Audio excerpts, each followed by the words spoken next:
Tengan muy buenos días todos, amados hermanos. Dios les bendiga. Qué hermoso es alabar al Cristo resucitado, al que vive, al que estuvo muerto, pero se ha levantado, confirmando su triunfo sobre la muerte y el pecado. Les invito, mis hermanos, en esta mañana a abrir sus Biblias en el Evangelio de Juan. Estaremos en el capítulo 20, versículos del 19 al 23, en este mensaje titulado Paz a vosotros. Dice así el versículo 19. Cuando llegó la noche de aquel mismo día, el primero de la semana, estando las puertas cerradas en el lugar donde los discípulos estaban reunidos por miedo de los judíos, vino Jesús y puesto en medio les dijo: paz a vosotros. Y cuando les hubo dicho esto, les mostró las manos y el costado, y los discípulos se regocijaron viendo al Señor. Entonces Jesús les dijo otra vez: paz a vosotros. Como me envió el Padre, así también yo os envío. Y habiendo dicho esto, sopló y les dijo: recibid el Espíritu Santo. A quienes remitiereis los pecados, les son remitidos, y a quienes se los retuviereis, les son retenidos. Oremos. Damos las gracias una vez más, mi Señor. Gracias, Padre Santo, por este hermoso día. Gracias porque tenemos tu palabra.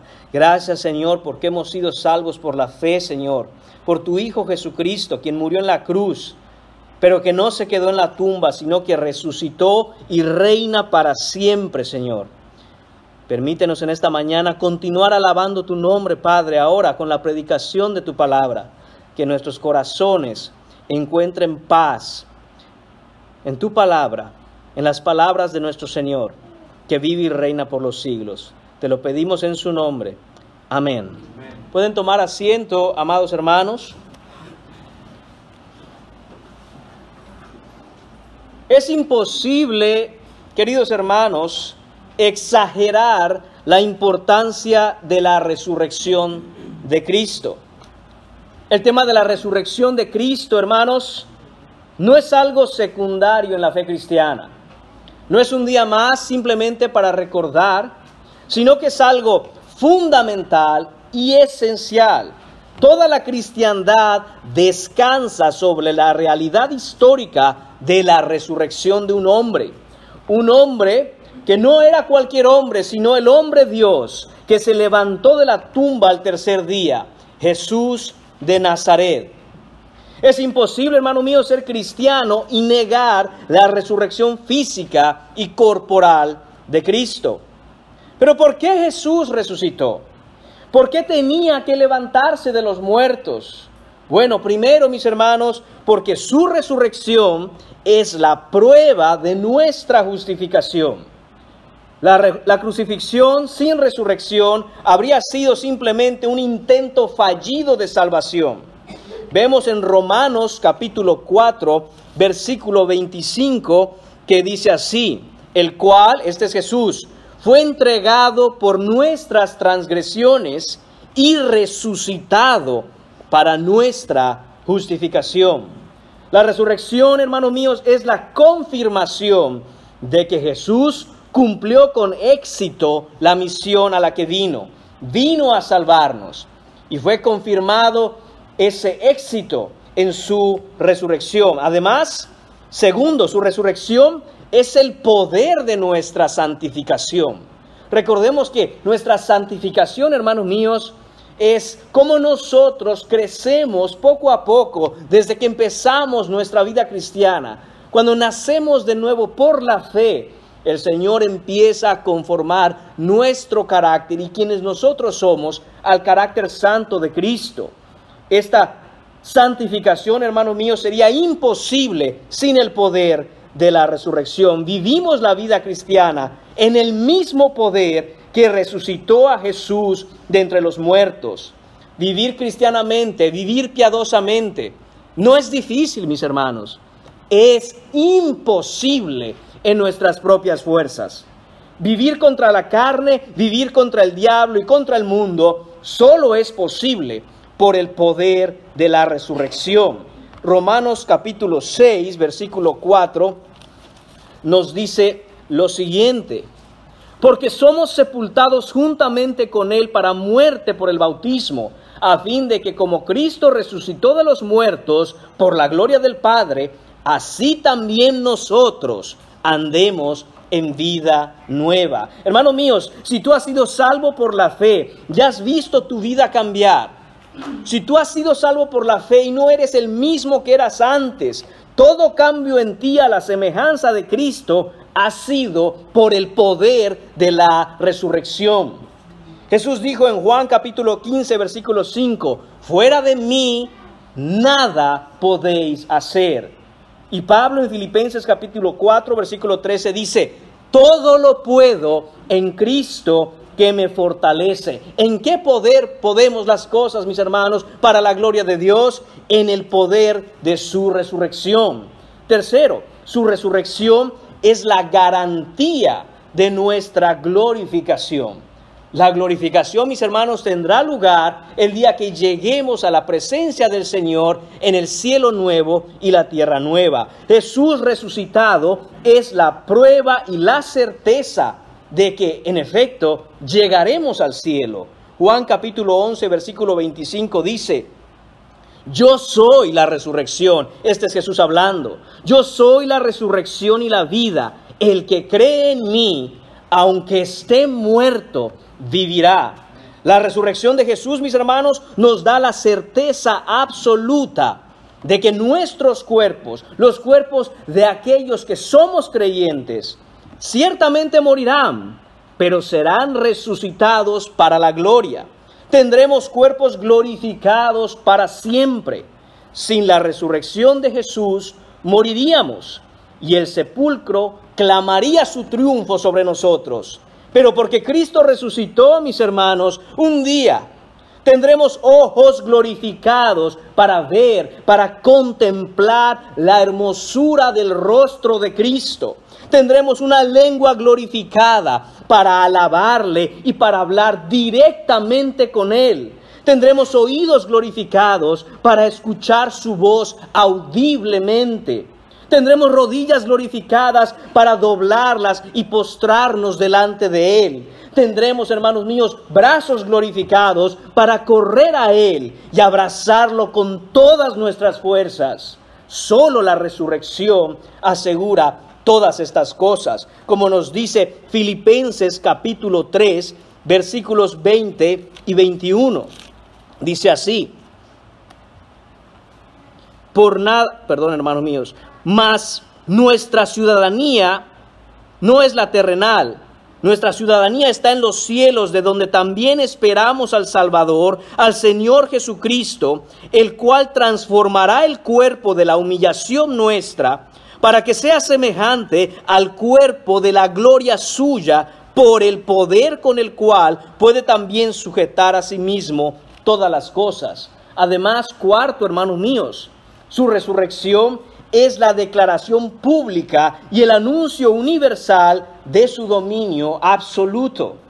Si Jesús no hubiera resucitado, no podría estar ahora mismo sentado en su trono a la diestra del Padre en las alturas. Si Jesús no hubiera resucitado, sería entonces un Salvador muerto. Y un Salvador muerto es incapaz de salvar a nadie porque no puede ni tiene el poder para salvar. Pero su resurrección lo ha entronado como el soberano absoluto en el cielo y en la tierra. Y vemos lo que nos dice Efesios capítulo 1, versículos del 19 hasta el 23. La supereminente grandeza de su poder para con nosotros los que creemos, según la operación del poder de su fuerza, la cual operó en Cristo, resucitándole de los muertos y sentándole a su diestra en los lugares celestiales, sobre todo principado y autoridad y poder y señorío, y sobre todo nombre que se nombra, no solo en este siglo, sino también en el venidero, y sometió todas las cosas bajo sus pies, y lo dio por cabeza sobre todas las cosas a la iglesia, la cual es su cuerpo, la plenitud de aquel que todo lo llena en todo. Hermanos míos, este es el poder de la resurrección. Y este es simplemente una introducción para que entendamos, hermanos míos, qué es lo que va a ocurrir cuando veamos en este pasaje, en esta mañana, la primera vez que Jesús aparece resucitado al grupo de sus discípulos. Ha aparecido ya otras veces, pero no al grupo de sus discípulos, exceptuando, por supuesto, a Judas el traidor y a Tomás, que en esta escena no estaba. Después de la crucifixión de Jesús, los discípulos están asustados y escondidos porque las autoridades romanas quieren encontrarlos, atraparlos y probablemente no solo encarcelarlos, sino darles muerte. Así que veamos hoy, hermanos míos, en este pasaje 5 cosas importantes: pavor, paz, prueba, propósito y promesa. Comencemos, hermanos míos, con el pavor. Esto se refiere al pavor de los discípulos confundidos, al temor que ellos tenían. Dice el versículo 19, cuando llegó la noche de aquel mismo día. Esto es, hermanos míos, que estaba ya cayendo la noche. El sol se ocultaba y los discípulos están asustados. Dice el texto, de aquel mismo día. Este es el día de la resurrección. Esto es domingo. Lo sabemos porque el texto dice, el primero de la semana. Y dice, estando las puertas cerradas en el lugar donde los discípulos estaban reunidos por miedo de los judíos, es decir, los discípulos no solo estaban confundidos con los hechos que habían ocurrido, sino que estaban asustados, estaban llenos de miedo, estaban aterrados. Como dije, las autoridades no solo han matado a Jesucristo, sino que están tratando de atrapar a todos aquellos que dicen ser sus discípulos, ser sus seguidores.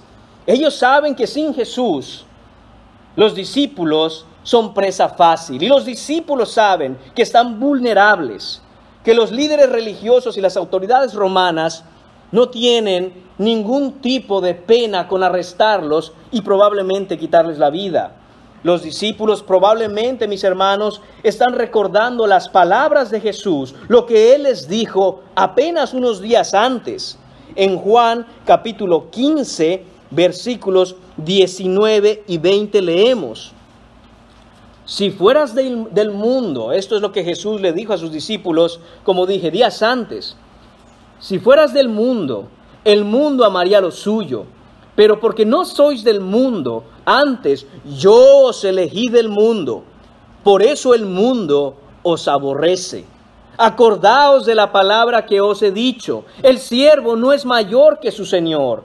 Si a mí me han perseguido, también a vosotros os perseguirán. Imagínense el miedo que tienen estos discípulos. Además, también en Juan, pero ahora en el capítulo 16, los versículos del 1 al 4 dicen, este es de nuevo Jesús hablando, estas cosas os he hablado para que no tengáis tropiezo. Os expulsarán de las sinagogas y aún viene la hora cuando cualquiera que os mate pensará que rinde servicio a Dios. Y harán esto porque no conocen al Padre ni a mí. Mas os he dicho estas cosas para que cuando llegue la hora os acordéis de que ya os lo había dicho. Los discípulos probablemente, hermanos míos, tienen esto en su cabeza. ¿Será esta la hora de la que hablaba Jesús? Y ahora en el momento en que nos atrapen moriremos. Ellos tienen todo esto resonando en sus oídos, lo tienen fresco en su memoria. Pero ese pavor, ese miedo, aún se va a intensificar más. Leemos, continuando con el versículo 19, que dice, Jesús vino y se puso en medio de ellos. Cristo resucitado, hermanos míos, apareció de pronto, de la nada, sin tocar la puerta, sin pedir permiso, de repente apareció de pie entre ellos. Y dicho sea de paso, mis hermanos, nosotros leemos la narración bíblica donde la piedra del sepulcro fue removida. Pero no fue removida para que Jesús pudiera salir. Él pudo haber atravesado esa roca sin ningún problema. La roca fue removida no para que Jesús saliera, sino para que el mundo pudiera entrar a ver que la tumba está vacía.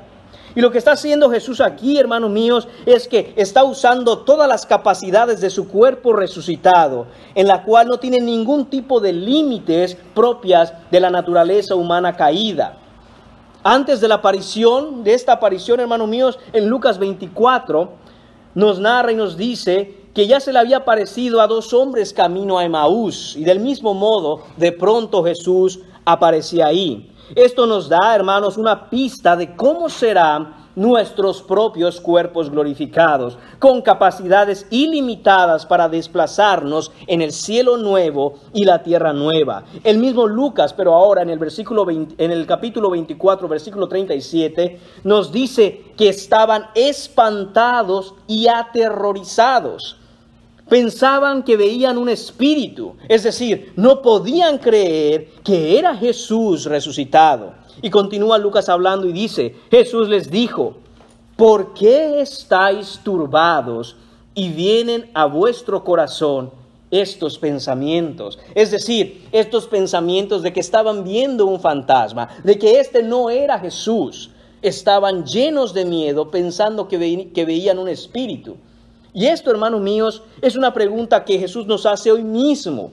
¿Por qué estáis turbados? ¿Por qué están viniendo estos pensamientos a vuestro corazón? ¿Acaso Jesús no ha resucitado? ¿Acaso Jesús no es el Rey de gloria que ha vencido la muerte y el pecado y se ha sentado en su trono? Y hermanos míos, no espiritualicemos esto. Jesús es el Rey de gloria sobre este mundo, sobre este planeta, sobre las naciones y sobre todo lo que existe. Él reina, Él vive. ¿Por qué hemos de estar atemorizados? La razón por la cual, hermanos míos, muchas veces nos turbamos, nos espantamos, nos atemorizamos, es porque no podemos creer que efectivamente Jesús resucitó de los muertos. Jesús está vivo y gobierna toda su creación, todo el tiempo, en toda circunstancia, todo para su gloria y para nuestro bien. Entonces, hermanos míos, ¿por qué estamos atemorizados? ¿Por qué hemos de estar turbados? Miren a Cristo el resucitado. Miren a aquel que estaba muerto pero que ahora vive, que se levantó de la tumba. El hombre Dios que vino a salvarnos y triunfó. Y la prueba de ello es que se levantó de los muertos. Punto número 2 en esta mañana, la paz. Veremos la paz que solo viene del Salvador que vive. En la última parte del versículo 19, al final, Jesús les da a sus discípulos precisamente lo que necesitaban. Jesús es el buen pastor que su vida da por las ovejas y es el buen pastor que las cuida amorosamente. Dice el versículo, les dijo, este es Jesús, paz a vosotros. Hermanos, qué maravilloso es que Jesús no los reprende, no los regaña por su falta de fe. No los reprende ni los regaña por su fragilidad humana, sino que como un padre amoroso y bueno, que entiende el corazón confundido y quebrantado de un hijo, Jesús los alienta con palabras de quietud, alivio y calma. Esta paz que Él trae en medio de sus discípulos, hermanos míos, es la misma paz que trae Jesús hoy para ti y para mí. Paz a vosotros. La paz sea entre ustedes.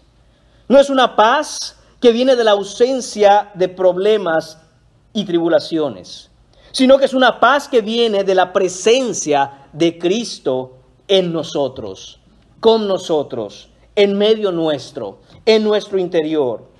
En medio de nuestra angustia, el Señor trae paz. Paz sea a vosotros. Hermanos míos, las autoridades romanas y los religiosos judíos aún estaban tratando de encontrar a los discípulos para arrestarlos y matarlos.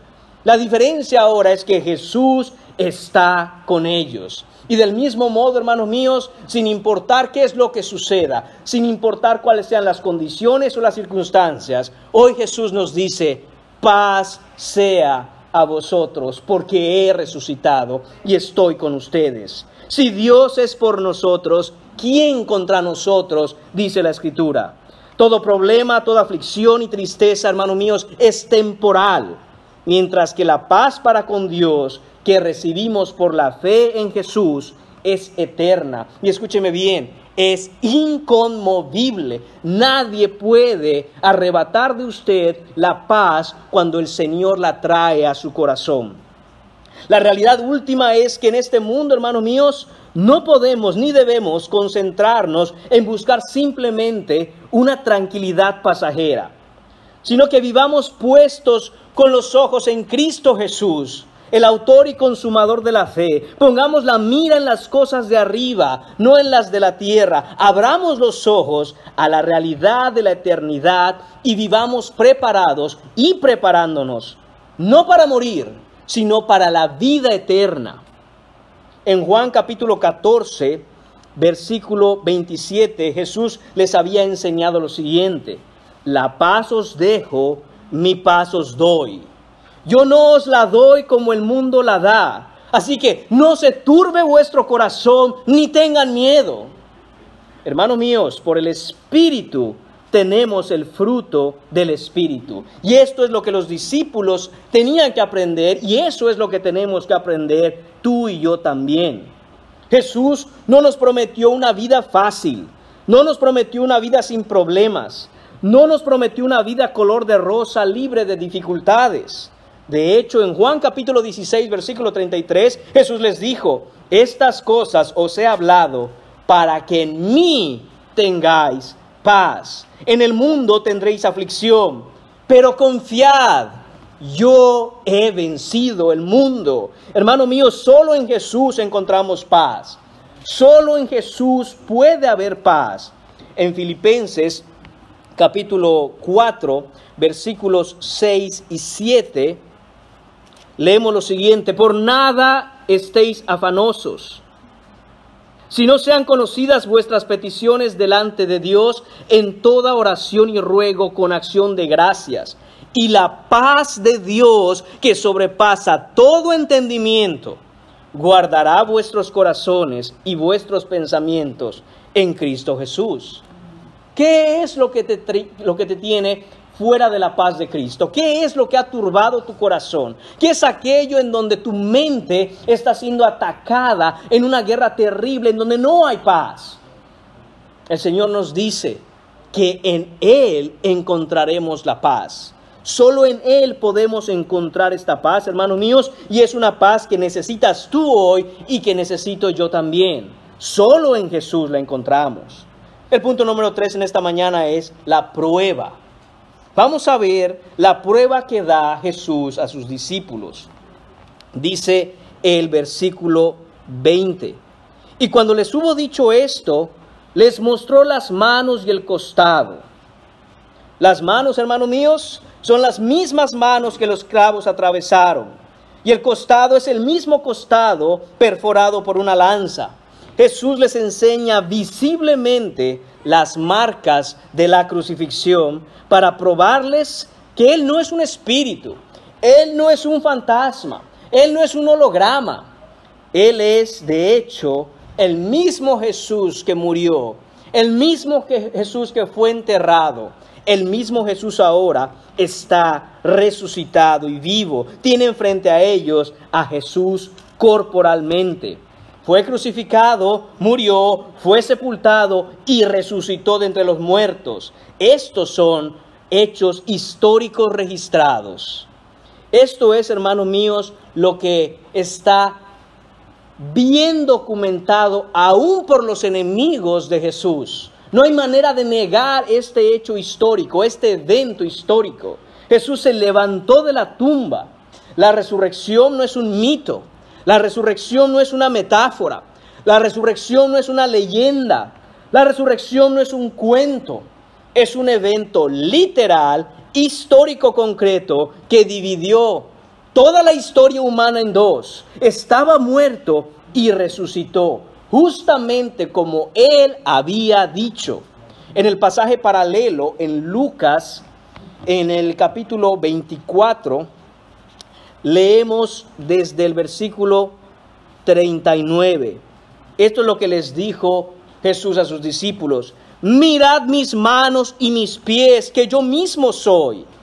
Palpad, les dice él. Es decir, vengan y tóquenme.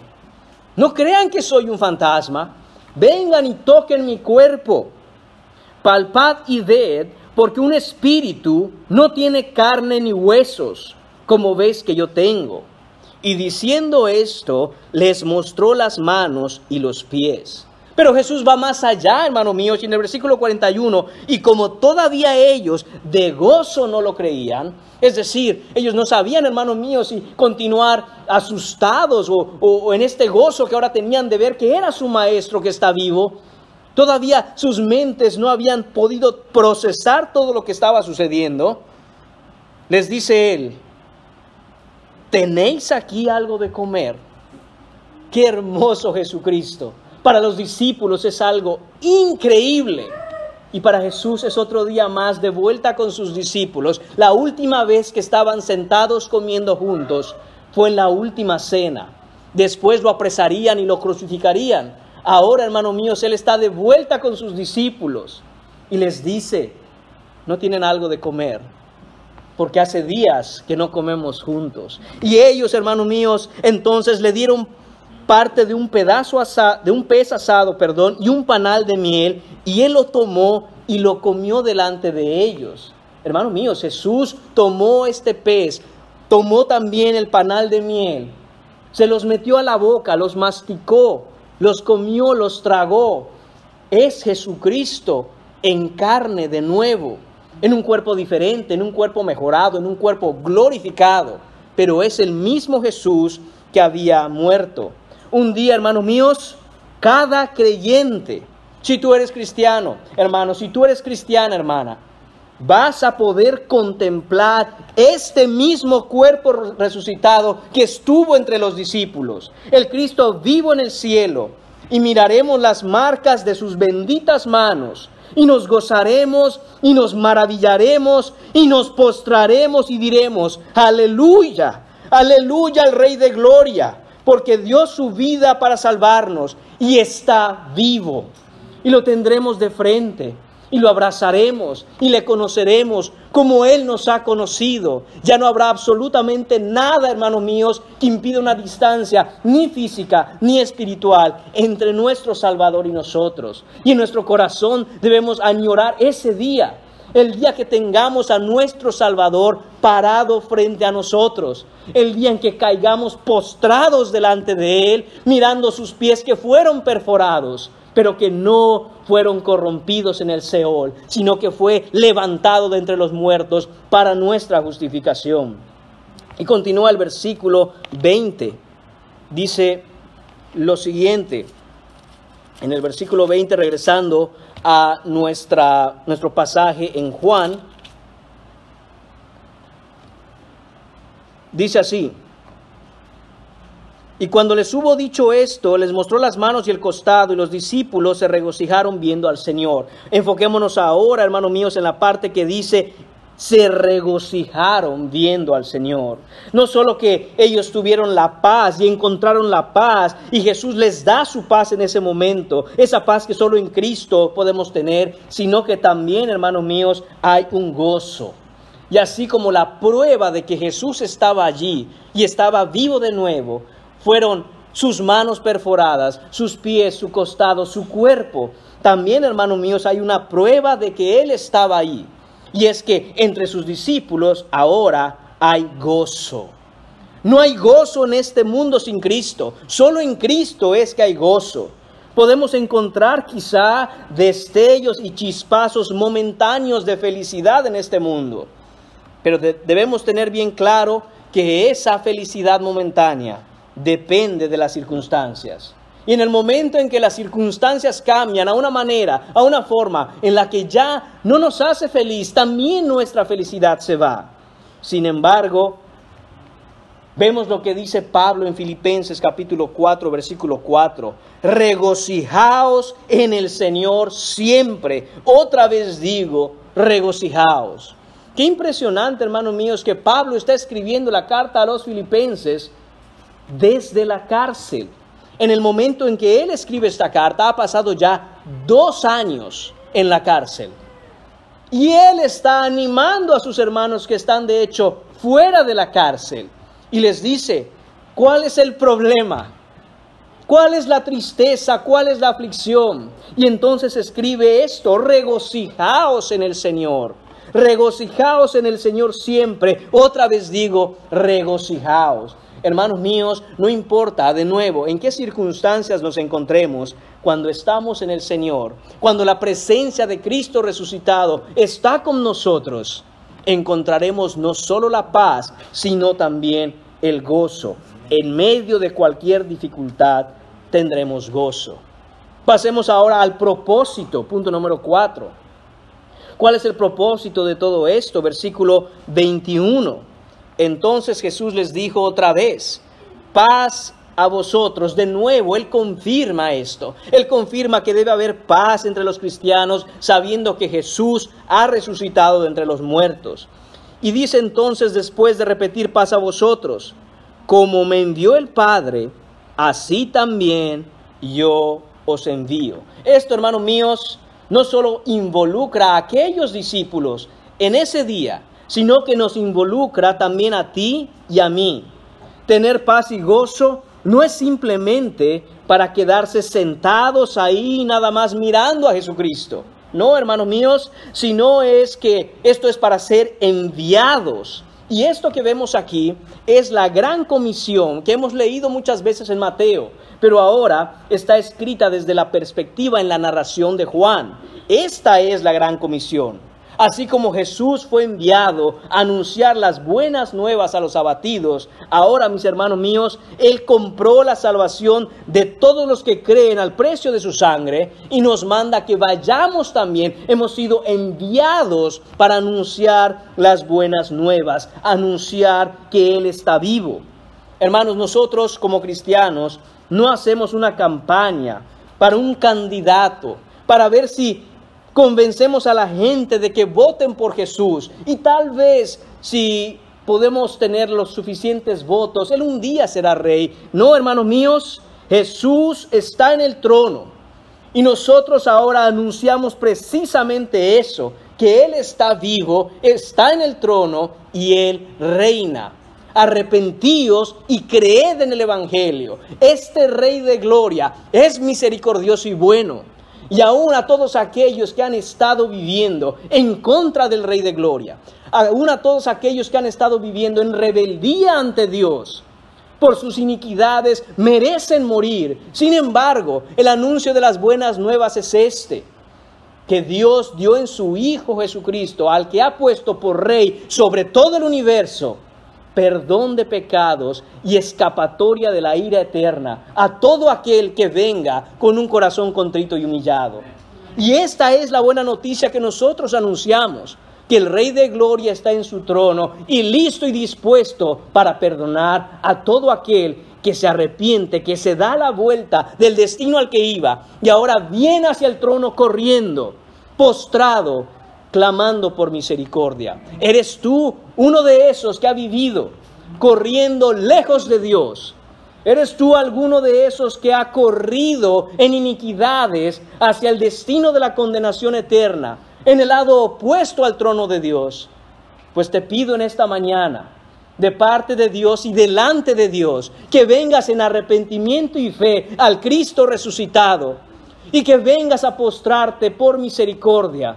Él no te va a echar fuera. Él es bueno.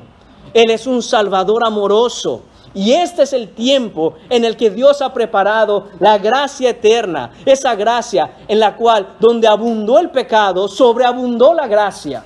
Todo aquel que venga a Él en esta mañana, hoy, en este instante, en este momento, será aceptado en el reino de Dios y tendrás vida eterna para siempre, perdón de pecados. Y entonces empezarás a vivir una vida que será completamente de santificación hasta el día en que mueras. Poco a poco el Señor empezará a formar su propia imagen en ti. No esperes otro día. El día de salvación es hoy, no mañana. Mañana no sabemos. Mañana no podemos decir que estaremos vivos o no. Eso solo el Señor lo sabe.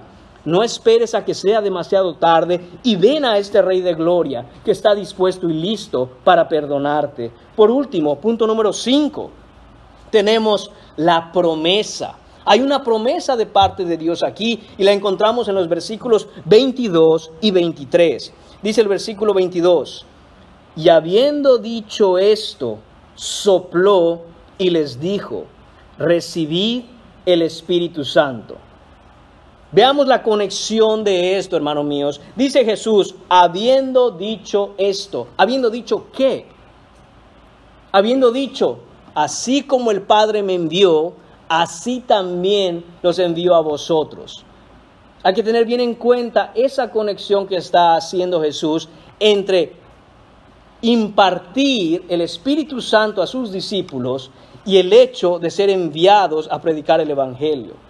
Esto no quiere decir, hermanos míos, que en este momento en que Jesús sopla sobre sus discípulos para impartirles el Espíritu Santo, no quiere decir que ellos no tenían el Espíritu Santo. Por supuesto que lo tenían. De otra manera, ellos no hubieran seguido a Jesús en ningún momento. No hay nadie que siga a Jesús por sus propios medios. ¿Cuántas personas han buscado a Dios desde el jardín de Edén, después de la caída, hasta el día de hoy? Hermanos míos, cero. Ninguno. No hay quien busque a Dios. Es Dios quien busca al hombre. Y lo busca porque en su Espíritu Santo podemos encontrar esa convicción de pecado que Él trae, esa convicción de justicia y de juicio. Y entonces venimos a Dios. Eso quiere decir, hermanos míos, que lo que está haciendo Jesús aquí está directamente relacionado con el hecho de que Él ha enviado a sus discípulos a una obra. Y para hacer esa obra necesitan un poder más allá de lo que simplemente han recibido hasta ese momento. Entonces, ahora hay una comisión mucho más grande que cumplir y el Señor Jesús los reviste de poder en el Espíritu Santo para hacer esa obra, para llevar a cabo esa misión. Y esto lo confirmamos cuando leemos en Lucas capítulo 24, versículo 49, donde Jesús les dice, serán investidos de poder desde lo alto. Esa es la promesa que Dios les dio. Que cuando los discípulos fueran a todas las naciones, que fueran a todo lugar predicando el Evangelio, irían en el poder del Espíritu Santo. ¿Y cuál es este poder del Espíritu Santo? ¿Cómo nosotros vemos que hay efectivamente hombres y mujeres renovados por el Espíritu y que ahora van en el poder, investidos de poder en el Espíritu Santo? Hermanos míos, eso lo vemos en el siguiente versículo. Cuando dice, a quienes remitiereis los pecados, les son remitidos, y a quienes se los retuvieres, les son retenidos. ¿Qué significa exactamente esto? Quisiera hablarles un poco antes de decirles qué significa, qué es lo que no significa. Esto no significa, hermanos míos, que estos discípulos tienen ahora poder para perdonar pecados. Esto no significa que tú y yo hoy tenemos poder para perdonar pecados. Esto no significa que haya algún sacerdote, que haya algún pastor, que haya algún evangelista que tiene poder en sí mismo para perdonar pecados. Los pecados se cometen única y exclusivamente contra Dios. Y solo Dios es capaz de determinar una declaración de perdón sobre cualquier pecado. Entonces, ¿qué es lo que está diciendo aquí el Señor? Todo esto, hermanos míos, está en función, de nuevo, de lo que Él ya había dicho, que ha enviado a sus discípulos, así como Jesús había sido enviado. Es decir, hermanos míos, que Jesús manda a sus discípulos a predicar el Evangelio.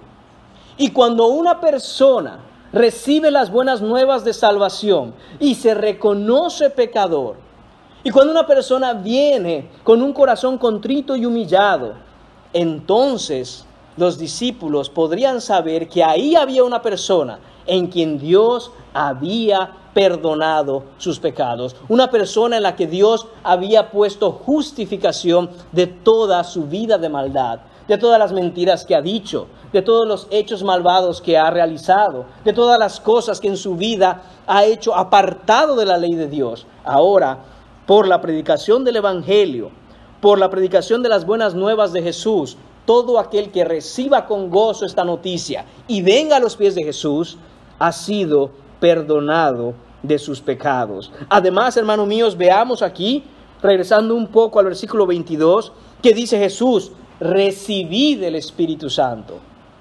No hay absolutamente nada que nosotros podamos hacer para ganarnos el favor del Espíritu Santo en nuestra vida. No hay absolutamente nada que nosotros tengamos que hacer o podamos hacer para poder comprar el don de Dios, que es la salvación y que es aplicada al creyente por el poder del Espíritu Santo. Dice Jesús, recibidla. Esto es un regalo. Esto es un regalo inmerecido. Esto es gracia. Jesús imparte, Él da, Él concede el Espíritu Santo y nosotros lo recibimos. Cuando Jesús hace la comparación entre Dios el Padre y los padres humanos, ¿qué es lo que dijo? Que si nosotros, siendo padres malos, sabemos dar buenas dádivas a nuestros hijos, escúchelo, que podemos dar.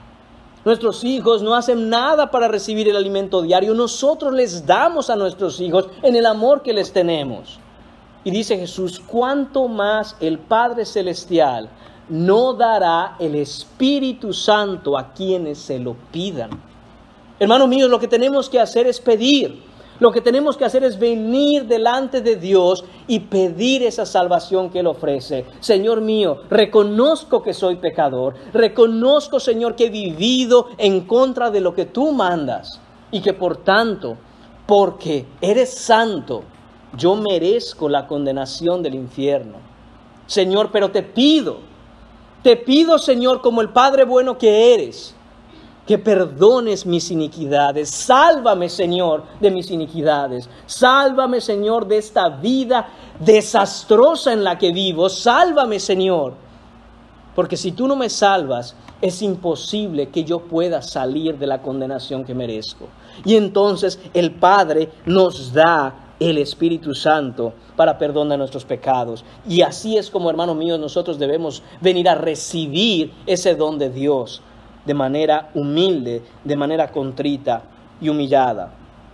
Hermanos míos, el anuncio del Evangelio, según como está en la Biblia, el anuncio del Evangelio, precisamente como está escrito, el anuncio del Evangelio revelado en la Escritura, cuando es proclamado con fidelidad, vemos la confirmación de la obra del Espíritu Santo en un hombre, en un cristiano, en una denominación, en una iglesia, en un pastor, en un predicador. De otra manera, hermanos míos, no hay respaldo del Espíritu Santo. De otra manera, hermanos míos, lo que el Espíritu Santo inspiró, que es la Escritura, no está siendo predicado y ahí no hay ningún tipo de respaldo para perdón de pecados y para que las personas que escuchan el mensaje puedan venir a la vida eterna. Es importantísimo, hermanos míos, que prediquemos el mensaje de salvación, el mensaje del Espíritu Santo, el mensaje de Jesucristo resucitado, el mensaje de que el Padre ha provisto en Cristo el medio de salvación. Es tan importante que lo prediquemos, que lo compartamos, que hablemos de Él fielmente, porque solo ahí está la obra y el poder del Espíritu Santo. Hermanos míos, ¿cuál es el mensaje del Evangelio? El mensaje del Evangelio, mis hermanos, es el que se ha predicado en toda la Escritura, aún en el Antiguo Testamento. Que Él, Jesucristo, Dios hecho hombre, encarnó en la Virgen María. Nació sin pecado, porque si hubiera sido engendrado por humano alguno, entonces también estaría Él en pecado. Pero Él no tiene pecado. Él no tiene antecedentes penales delante de Dios. Y nunca los tuvo porque se mantuvo santo toda su vida en la tierra. Y que solo Él fue el sacrificio expiatorio, es decir, el sacrificio que apacigua la ira justa de Dios. Y nosotros, hermanos míos, por la fe, morimos en Él para resucitar en Él también. Solo por la fe, hermanos míos, recibimos la justificación y el perdón de nuestros pecados.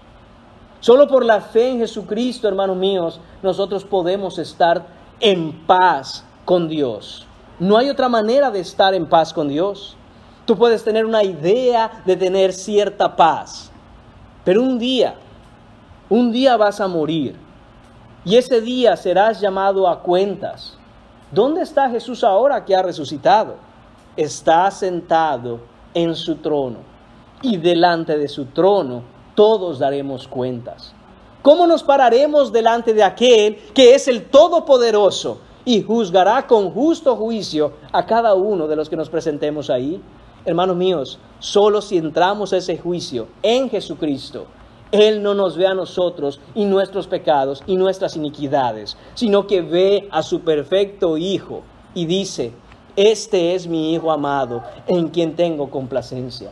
Hermanos míos, amigos míos, ese es el Cristo que tenemos, un Cristo vivo que es capaz de salvar. Y este es el mensaje que anunciamos a las salidas y por los caminos. Este es el mensaje que anunciamos y que hemos oído y proclamamos desde las azoteas. Este es el mensaje que hemos anunciado, que hemos oído y que seguiremos proclamando: que Jesús es Dios por siempre, Rey del universo, y solo en Él hay salvación. Ven a Cristo hoy. Cristo resucitado te espera, y todo aquel que venga con un corazón contrito y humillado recibirá el perdón de sus pecados y la vida eterna. Oremos, hermanos míos. Señor y Padre, te damos las gracias porque eres bueno y para siempre es tu misericordia. Señor, ayúdanos, Señor mío, a tener esta realidad delante de nuestros ojos, que vivimos, servimos y hemos sido salvados por un Cristo que está vivo en este instante. Mientras hablamos, Él está vivo y Él se goza por la predicación fiel del Evangelio, porque llegará a los oídos de aquellos a quienes Él vino a salvar. Señor Padre, te pedimos en esta mañana que todo aquel que ha escuchado el Evangelio, tu Evangelio, Señor, de salvación, no espere. Señor mío, que traigas convicción de pecado, que traiga, Señor, ojos para ver la gran necesidad que tenemos de tu salvación, del Salvador Jesucristo. Señor, te pedimos que salves por misericordia, por gracia, por medio de la fe. Señor mío, te lo pedimos en el nombre de tu Hijo Jesús, quien fue muerto, quien subió a la cruz y fue sepultado, pero que ahora ha resucitado y ascendió al cielo y regresará con gloria para juzgar a todos, hermanos míos, a todos, Señor mío, pero que en Él encontramos la salvación que necesitamos, no la que merecemos, sino justamente la que nos libra de esa condenación tan grande que es estar sin Cristo. Te lo pedimos en el nombre del Señor Jesucristo. Amén.